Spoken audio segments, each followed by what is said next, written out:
Everyone, good morning.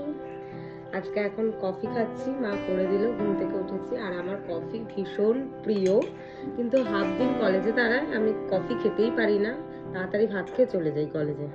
তো যাই হোক, এখন কফিটা খাই। সবে মাত্র ঘুম থেকে উঠেছে, আজকে বাড়ি চলে যাবে বেচারা। কফি খাওয়ার পর খেলাম ব্রেকফাস্টে এগ স্যান্ডউইচ। আর দিদিরা যেহেতু বাড়িতে আছে, তাই মা ভেবেছে যে আজকে বিরিয়ানি করবে লাঞ্চে। তো তার জন্য সকাল থেকে তো রান্নার তোড়জোড় লেগে গেছে। মেজদি ভাই আর আমি একটু মাকে হেল্পও করে দিয়েছিলাম। এই রান্নার মাঝে মা একটু কমলা লেবু কেটে দিয়েছিল, তো কমলা লেবুটা খেলাম। তারপর স্নান করে এসে দেখি মাত্র সব রান্না প্রায় কমপ্লিটই।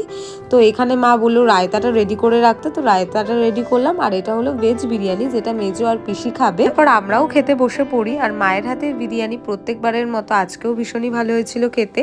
বাড়ির সামনে দিয়ে একটা আঙ্কেল মিষ্টি নিয়ে যাচ্ছিল, তো সেখান থেকে মা মিষ্টি নিল। তো খাওয়ার পর আমরা দুপুরে সবাই মিষ্টি খেলাম। বিকেলের দিকে বদ্দি গেছিল দোকানে। বদ্দি বাড়িতে যেহেতু সামনে পুজো আসছে, তো সেই জন্যই কিছু কেনাকাটা করতে গেছিল। দোকান থেকে এসে সেই জিনিসগুলো আমাদেরকে দেখাচ্ছিল। আর এইদিকে বোন পড়েছে হাতে মেহেন্দি, সেটাই দেখাচ্ছে। রাতের ডিনারে খেলাম বিরিয়ানি। তো এই ব্লগটাকে এখানেই এন্ড করছি। So by.